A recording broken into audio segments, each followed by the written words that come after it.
हजारों साल तक हम इंसान इस धरती पर बस एक मेहमान की तरह थे, एक ऐसे यात्री जो विशाल जंगलों और अंतहीन मैदानों में भटकता रहता था। हमारी हर सुबह एक ही सवाल से शुरू होती थी, आज रात का खाना मिलेगा या नहीं।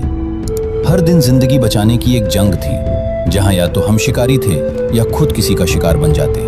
हमारी आंखें आसमान में बादलों को नहीं बल्कि शिकारी परिंदों को खोजती थी। हमारे कान हवा की सरसराहट में किसी छिपे हुए दुश्मन की आहट सुनते थे। घर जैसी कोई चीज नहीं थी, बस गुफाओं की अस्थायी पनाहगाहें थीं। जिंदगी का सिर्फ एक ही मकसद था, किसी तरह जीवित रहना। लेकिन फिर आज से लगभग 12,000 साल पहले कुछ ऐसा हुआ जिसने सब कुछ बदल दिया। जब आखिरी हिमयुग की बर्फ पिघल रही थी और धरती एक नई करवट ले रही थी, हमारे पूर्वजों ने प्रकृति के एक बहुत ही साधारण से नियम में एक असाधारण राज खोज निकाला। एक ऐसा राज जो हमें भटकते हुए शिकारी से अन्नदाता बनाने वाला था, खाना बदोश से समाज बनाने वाला था और पत्थर के औजारों से भविष्य लिखने वाला था।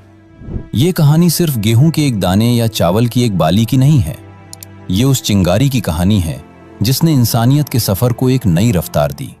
ये उस एक खोज की कहानी है जिसने हमें और आपको बनाया। तो आखिर वो कौन सी खोज थी?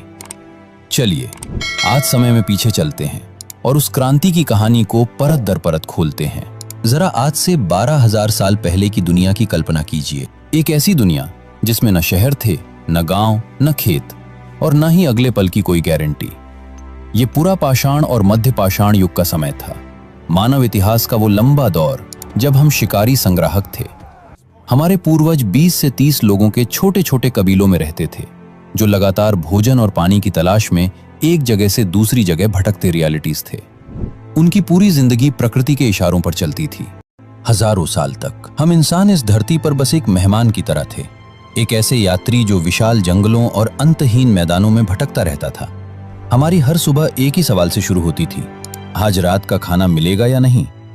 हर दिन जिंदगी बचाने की एक जंग थी, जहां या तो हम शिकारी थे या खुद किसी का शिकार बन जाते। हमारी आंखें आसमान में बादलों को नहीं बल्कि शिकारी परिंदों को खोजती थीं। हमारे कान हवा की सरसराहट में किसी छिपे हुए दुश्मन की आहट सुनते थे। घर जैसी कोई चीज नहीं थी, बस गुफाओं की अस्थायी पनाहगाहें थीं। जिंदगी का सिर्फ एक ही मकसद था, किसी तरह जीवित रहना। लेकिन फिर आज से लगभग 12,000 साल पहले कुछ ऐसा हुआ जिसने सब कुछ बदल दिया। जब आखिरी हिमयुग की बर्फ पिघल रही थी और धरती एक नई करवट ले रही थी, हमारे पूर्वजों ने प्रकृति के एक बहुत ही साधारण से नियम में एक असाधारण राज खोज निकाला। एक ऐसा राज जो हमें भटकते हुए शिकारी से अन्नदाता बनाने वाला था, खाना बदोश